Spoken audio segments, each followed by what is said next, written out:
Welcome to the deep dive.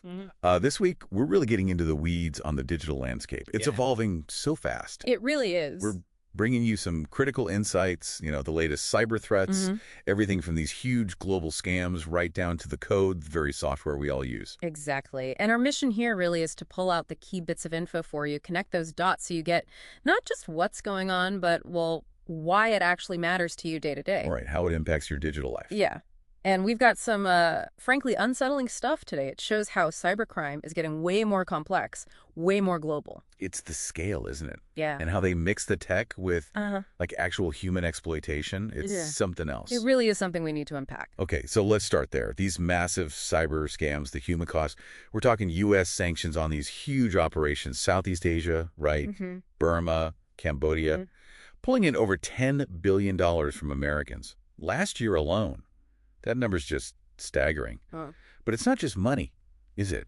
No, not at all. It's way, way darker than that. These aren't just, hackers in basements somewhere. Right. These operations, they involve forced labor, actual human trafficking, physical violence even. And while doing that, they're running these super sophisticated scams. You've heard of romance baiting. Yeah, unfortunately.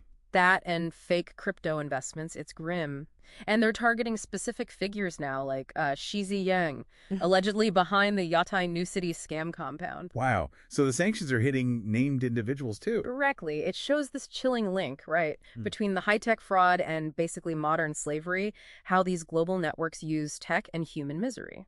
It really makes you think how tangled our digital world is with these, humanitarian crises. Okay, so shifting gears a bit from that human element, let's talk about the code itself. Supply chain attacks, they feel stealthier somehow. Definitely selfish. The target isn't just one person. It's the software millions rely on. What does a supply chain attack even mean for someone just, downloading an app? Well, it's insidious, like you said. Because you, the end user, you might have no clue your software's compromised. You trust the source. Exactly. Take that recent NPM package issue. Someone got phished, right? And malware got injected into these packages. Packages downloaded 2.6 billion times. Weekly. Billion with a B weekly. And the malware.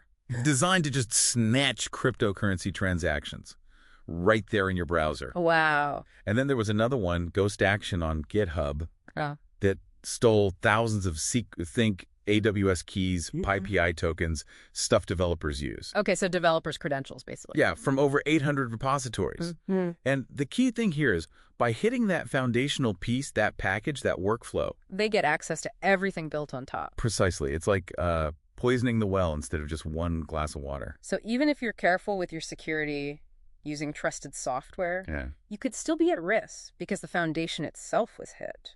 That's the danger. It really speaks to these evolving attack vectors, doesn't it? And why the big players have to constantly respond. It feels like this endless race. Absolutely. Microsoft, SAP, they're always patching. Constantly. Look at Microsoft's September patch Tuesday.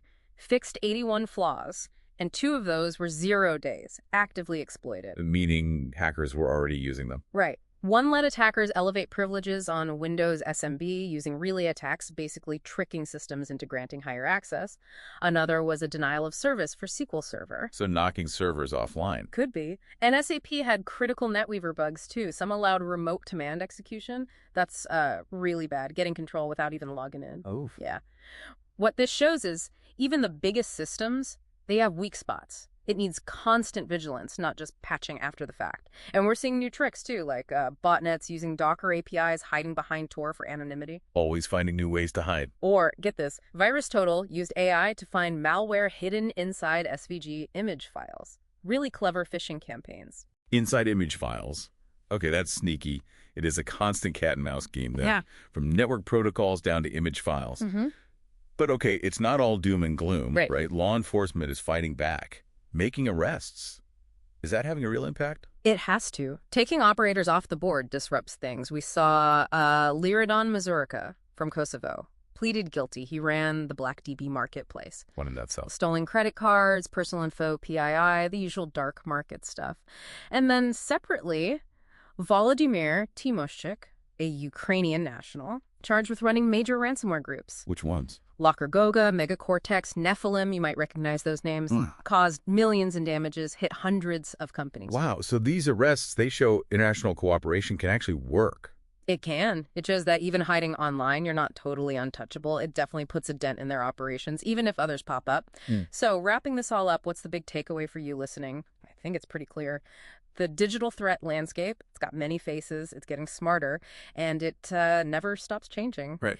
Being vigilant, always learning, having solid digital defenses, that's not just for the IT folks anymore. It's really essential for everyone, for all of us living online. Absolutely. And here's something to chew on. As our lives get more and more digital, banking, social connections, everything, how is that everyday trust we place to these systems going to be tested, maybe exploited in ways we haven't even thought of yet? Yeah. What steps will you take to stay ahead of whatever's coming next?